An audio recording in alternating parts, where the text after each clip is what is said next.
আপনার আপনি হয়তো কাউকে পছন্দ করেন, বা আপনার স্ত্রী হোক বা অন্য কোনো নারী হোক বা অন্য কোনো পুরুষই হোক, তো তাকে আপনার করে বাধ্যগত করে রাখতে চান, আপনার প্রতি বশীভূত রাখতে চান, বা তার সাথে আপনি বিছানায় শুতেও চান, এরকম ধরনের ক্ষেত্রে আপনার এই বিদ্যাটা কাজে লাগাইতে পারেন।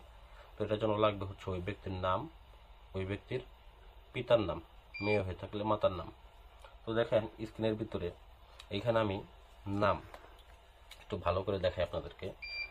নাম মেয়ে, এখানে মেয়ের নাম লিখবেন, এখানে মেয়ের মাতার নাম লিখবেন, এখানে আপনার নাম লিখবেন, এখানে আপনার পিতার নাম লিখবেন।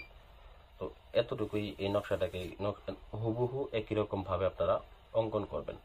ঠিক আছে, এখানে যদি কোনো একটা লেখা আপনারা বাদ দেন তাহলে কিন্তু কাজ হবে না, এটা আমি প্রথমে বলে নিলাম। তো যাই হোক, আসনের যে মন্ত্র আছে এগুলো জানেন না, এগুলো না জানলে আপনার কাজ কোন থেকে হবে? অবশ্যই এগুলো সবকিছু নিয়ম কানুন জানতে হবে। আপনারা কাজ করেন, দেখা গেছে যে এমন লোককে দিয়ে আবার কাজও করান, অর্থ সম্পদ সবকিছু মনে করেন যে দিয়ে দেন, কিন্তু কাজ হয় না। কাজ কোন থেকে হবে? সঠিক ব্যক্তি নির্বাচন করেন কাজ করার ক্ষেত্রে, সঠিক ব্যক্তি নির্বাচন করে তারপরে কাজ করতে দেন, কাজ 100-100 হবে, আমি গ্যারান্টি দিলাম। ঠিক আছে, আমি এটা জিন চালানোর মাধ্যমে কাজটা করি।